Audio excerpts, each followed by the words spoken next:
all, the Note 20 Ultra is an amazing phone, but I don't really think it's for me. And I'm actually thinking of selling my Note 20 Ultra before the iPhone 12 event. And this is why. In this video, I'm going to be talking about the things I love about the Note 20 Ultra. I'm also going to be talking about the things I hate about the Note 20 Ultra. Hate about the Note 20 Ultra. And the things I don't like about the Note 20 Ultra, and why I'm actually thinking of selling my Note 20 Ultra before the iPhone 12 event. Let's start with the things I like about the Note 20 Ultra. The first thing I like about the Note 20 Ultra is the fact that the phone comes in Mystic Bronze. This might actually be one of the main reasons why I actually got the Note 20 Ultra in the first place. Apart from the fact that I have a YouTube channel and I have to make content for you guys. But the Mystic Bronze color on the Note 20 Ultra just caught my attention. I feel like it's the best color on any smartphone till date. I just love the Mystic Bronze on the Note 20 Ultra. And it just looks so beautiful. Plus the design of the Note 20 Ultra is amazing. One other thing I love about the Note 20 Ultra is the display. It's a 6.9-inch Quad HD AMOLED display with 120Hz refresh rate. I'm gonna say one thing about this display. The display on the Note 20 Ultra is the best display on any smartphone. In fact, Samsung makes the best display on anything that has a display. Mention it, TV, smartphone, anything that has a display, Samsung makes it the best. And the display on the Note 20 Ultra is the best. It's so immersive, especially when you're watching HDR content on Netflix or Hulu or something like that. The display on the Note 20 Ultra is second to none. Now let's move on to the things I love about the Note 20 Ultra, but at the same time, I don't really care that they're there.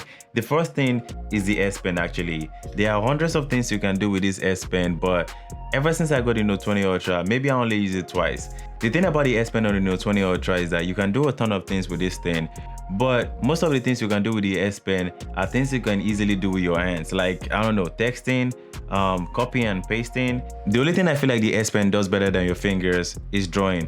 Obviously, you need something that looks like a pencil to draw, and you can't really use your thumb to draw on your phone because the surface area of your fingers is wider than that of the pencil. So you need something that is sharp and looks like a pencil. So when it comes to drawing, the S Pen on the Note 20 Ultra is very useful. And it's also useful when it comes to copying and pasting in some complicated places like description boxes of some YouTube channel, or copying and pasting the title of a YouTube video. I actually find the S Pen actually very useful. But when it comes to regular copying and pasting, like in some normal areas, I don't feel like the S Pen is going to do it faster than your fingers. I mean, if you're using the Note 20 Ultra, you hardly get situations that you really need to bring out the S Pen to do something that your fingers can do. You hardly get situations like that. So most of the time, you're actually going to forget that the S Pen is even there, at least in my own case. And I feel like it's going to apply to a lot of people too, because a lot of people online too have been saying that they don't really use their S Pen. I just don't really like the fact that the S Pen is there, but I don't really use it.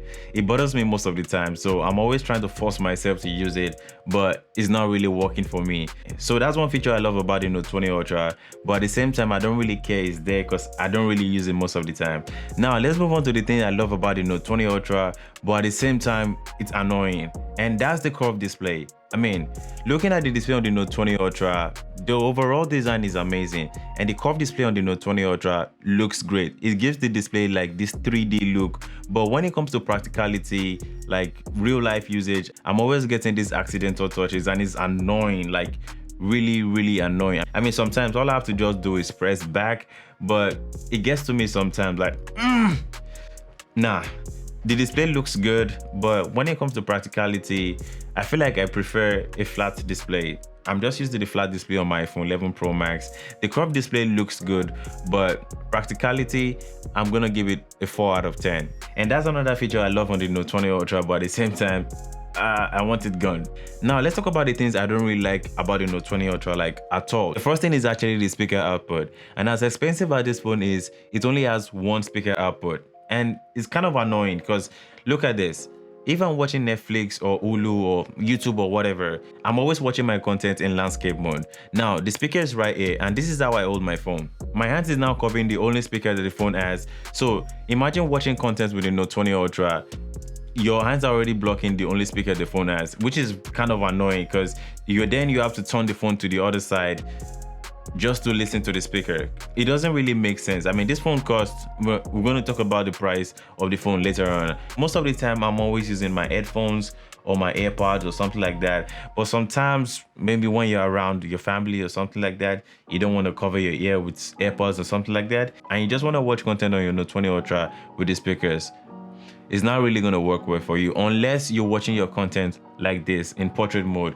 But if you're watching your content in landscape mode, and I feel like most people, anytime they're watching a movie or something like that, this is how they hold their phones. Yeah, most people, I'm very sure that this is how most people hold their phones. So if you're holding your phone like this, your palms are obviously blocking the only speaker that the phone has, which is annoying because you're not gonna hear anything. Because the first time it happened to me, I actually thought the volume of the phone was very low, so I was increasing the volume of the phone and nothing was changing. Then I found out that my hand is blocking the only speaker that the phone has. So this feature I don't really like on the Note 20 Ultra. The speaker on the Note 20 Ultra, even without even blocking the speaker, it doesn't really sound great. And on a phone that costs this much, no, that's a disappointment. The speaker is terrible, and that's actually one reason I want to get rid of the Note 20 Ultra.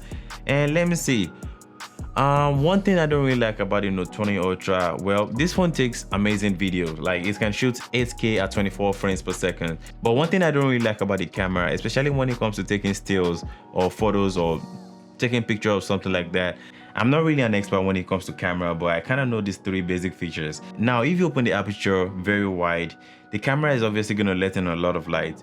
So you have to balance everything out by maybe either decreasing the ISO or decreasing the shutter speed or increasing the shutter speed, vice versa, or something like that, just to make sure everything is not overexposed or underexposed or something like that. I feel like there's just something wrong about the camera on the Note 20 Ultra. That if you take a picture with the Note 20 Ultra, there's a lot of details there. Don't get me wrong, there's a lot of details there, but I feel like the pictures taken with Note 20 Ultra are a little bit overexposed. Let me take a quick sample picture to show you what I'm talking about. I'm going to take a picture with the Note 20 Ultra, and I'm also going to take a picture with the iPhone 11 Pro Max. Just give me a second. Now, this is Mr. Wobblyhead. Say hi.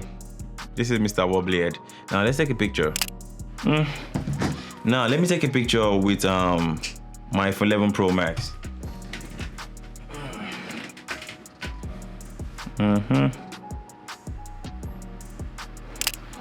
Same picture. Now take a look at this. I'm going to display it, but just take a look at this right from just looking at it from the camera.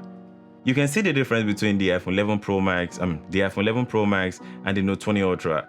There's a lot of light action going there. See my hands. My hands are way lighter than what they are in real life. My hands look so similar to that on the iPhone 11 Pro Max. There is just something wrong about this picture. I mean, there's a lot of details there, but I feel like the lens is letting in too much light. That's just my own personal opinion, but I mean, it's just so obvious. I just prefer the picture on my iPhone 11 Pro Max to that of the Note 20 Ultra. Well, now that we have talked about the things I love about the Note 20 Ultra, the things I hate about the Note 20 Ultra, and the things I don't really like about the Note 20 Ultra, I'm pretty sure that most of you guys are up to date when it comes to the rumors on the iPhone 12 events and the phones that are coming in on the iPhone 12 events. Well, if you don't know, there are going to be 4 variants of the iPhone 12. A 5.4-inch iPhone 12, a 6.1-inch iPhone 12, regular iPhone 12, another 6.1-inch iPhone 12 Pro, and a 6.7-inch iPhone 12 Pro Max. Now, my main focus is the 5.4-inch iPhone 12. The phone is going to cost $699. Now, let's just put the iPhone 12 to one side. Let's talk about the value of Samsung phones. One thing I noticed about Samsung phones is that they don't really hold their value for a very long time, especially if there's a phone out there dominating the market, which is usually iPhones. We're not going to pretend as if the sales of iPhones don't affect Samsung. Yes, they do. My prediction is that the 5.4-inch iPhone 12 is going to dominate both the mid-range smartphone line and the flagship phones. I mean, take a look at this scenario and be honest. Would you prefer to get a used Note 20 Ultra or get a brand new iPhone 12 for $699? Just be honest. Most people will prefer to get a brand new iPhone 12 than to get a used Note 20 Ultra for $1,000 or something like that. Used Note 20 Ultra for $1,000. I mean, brand new Note 20 Ultra is going to cost you $1,299. Yeah, $1,299. And my fear is that the Note 20 Ultra is not going to stay $1,299 for a very long period of time. In fact, even take a look at this 6.1-inch regular iPhone 12. That's going to cost $799. Obviously, I mean, unless you're an Android fanatic and you're like, no, Android's forever, Wakanda forever, you're gonna prefer to get a brand new iPhone 12 than get a used Note 20 Ultra for $1,000. I mean, who gets a used phone for $1,000? Absolutely nobody. I don't think anyone will be getting a used Note 20 Ultra for 1,000 plus or something like that, because originally the price of the phone is $12.99. So it's just 2 months now. Normally, if the value of the phone holds for a very long time, I could have sold this phone for like maybe 1,001 or something like that. I mean, it's just 2 months or maybe a month and a half or something like that. But I have no choice than to sell this phone below $1,000, which means I'm going to lose at least $300. But it's going to get worse when the iPhone 12 series comes out, because most people are not going to prefer to get a used Note 20 Ultra for $1,000 when they can get a brand new iPhone 12 for $699, the 6.1 for $799. I mean, most people are going to prefer to get that than the Note 20 Ultra. So because of that, I feel like sellers online are always forced to like reduce the prices of Samsung phones. Trust me, when the iPhone 12 series comes out, you're gonna be seeing a lot of deals on the Note 20 Ultra, $100 off, $20 off. It's because of the iPhone 12 series in the market. Once there is a phone in the market dominating, the prices of other phones start to drop, especially Samsung, because the closest competition to iPhone is Samsung. So that's the main reason why I want to get rid of my Note 20 Ultra before the iPhone 12 comes out. So if you guys enjoyed this video, please drop me a like button. Most of the things I said about Samsung phones are just based on the things I've noticed about Samsung phones. They might not be like standard for everybody. These are just based on the things I noticed about Samsung phones. I don't want anyone to take it personal. I love Android, I love iOS, I love both systems, but I can't just deal with the fact that Samsung phones don't hold on to their value for a very long time. Anyways, if you think I'm right or you enjoyed this video, please drop me a like button. And if you want to see more of content like this, subscribe to my YouTube channel, turn on notification bell. And if you're new here, my name is Paul. On this channel I do tech unboxing, tech review, tech comparison. If that sounds like something you're interested in, well, you know what to do. Anyways, I'll see you guys in my next video.